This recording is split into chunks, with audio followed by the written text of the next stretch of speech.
Hello and welcome. I'm Fernando, a GP in the UK.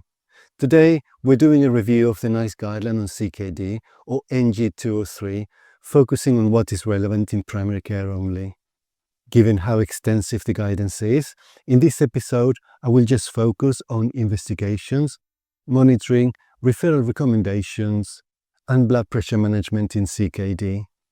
If you haven't already, I recommend checking out the previous episode on diagnosis and classification of CKD. In the next episode, I will cover the rest CKD management in primary care, including renal anemia and mineral bone disease in CKD, so stay tuned for that. Right, let's jump into it. And let's remember that for this review, I have excluded recommendations related to children and young people with CKD. While their management is often similar to that of adults, most children with CKD are managed by secondary care, which is why I am focusing on adults only. We will offer a renal ultrasound in CKD if there is visible or persistent invisible hematuria, suspicion of urinary tract obstruction, a family history of polycystic kidney disease for those older than 20, a GFR of less than 30, if there's a need for renal biopsy, and accelerated progression of CKD. We will define accelerated progression of CKD as a sustained decrease in eGFR of 25% or more, and a change in GFR category within 12 months, or a sustained decrease in eGFR of 15 per year. These people are at high risk of progression to end-stage renal disease.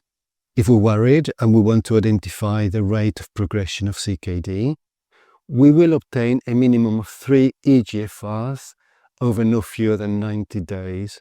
And if we see a low eGFR for the first time, we will repeat the eGFR within 2 weeks to exclude acute deterioration, for example, an acute kidney injury or secondary to starting treatment with, for example, ACE inhibitors and ARBs.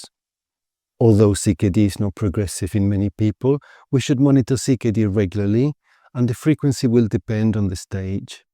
It will be once a year when the risk is low, for example, categories G1 and G2, and up to 4 times a year or more when the risk is very high, for example, category G5. For G3A, G3B, and G4, the frequency of monitoring will depend on the ACR level. There is a table showing the frequency of monitoring depending on the CKD classification, which you can find in the episode description.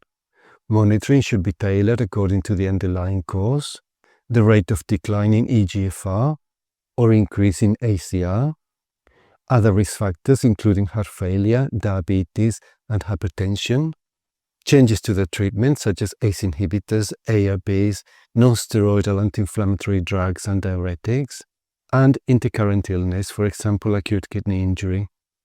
Risk factors for CKD progression are cardiovascular disease, proteinuria, previous episode of acute kidney injury, hypertension, diabetes, smoking, African, Caribbean or Asian family origin, untreated urinary outflow obstruction, and chronic use of non-steroidal anti-inflammatory drugs.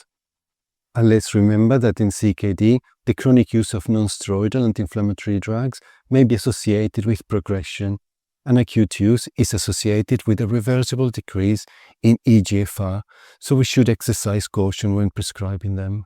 When it comes to patient education, we will give lifestyle and dietary advice, including guidance on potassium, phosphate, calorie and salt intake. However, we will not offer low-protein diets. We should give patients information about their 5-year risk of needing renal replacement therapy. For this, there is a 4-variable kidney failure risk equation. You'll find a link to the calculator in the episode description. We will refer for specialist assessment if they have a 5-year risk of needing renal replacement therapy greater than 5%, an ACR of 70 or more unless caused by diabetes and already treated, an ACR of more than 30 with hematuria, poorly controlled hypertension despite 4 antihypertensive medicines, known or suspected rare or genetic causes of CKD, suspected renal artery stenosis, and accelerated progression of CKD. Additionally, we will refer people with CKD and renal outflow obstruction to urological services. In respect of blood pressure control in CKD, if ACR is under 70, we will aim for a clinic blood pressure below 140/90. However, if ACR is 70 or more, we will go for a lower clinic blood pressure below 130/80. If someone has hypertension and CKD with ACR of 30 or less, we will simply follow the NICE guideline on hypertension. The link to the corresponding episode on this channel is in the episode description. However, for those with hypertension and CKD with an ACR over 30, we will offer an ACE inhibitor or an ARB in the first instance, and we will titrate it to the highest licensed tolerated dose. If they also have diabetes, we will lower this threshold to an ACR of 3 or more. And, as we know, the combination of ACE inhibitors and ARBs are not recommended. We will measure potassium and eGFR before starting an ACE inhibitor or ARB and between 1 and 2 weeks after starting treatment and after each dose increase. More frequent monitoring may be needed if they are already taking medicines known to promote hyperkalemia. We will not routinely offer an ACE inhibitor or ARB if their pre-treatment potassium is greater than 5. In these cases, we will assess and treat any factors that promote hyperkalemia, and we will check the potassium again. We will stop ARBs and ACE inhibitors if the potassium level increases to 6 or more, and other medicines known to promote hyperkalemia have been discontinued. There is separate guidance on the management of hyperkalemia, and a link to it is in the episode description.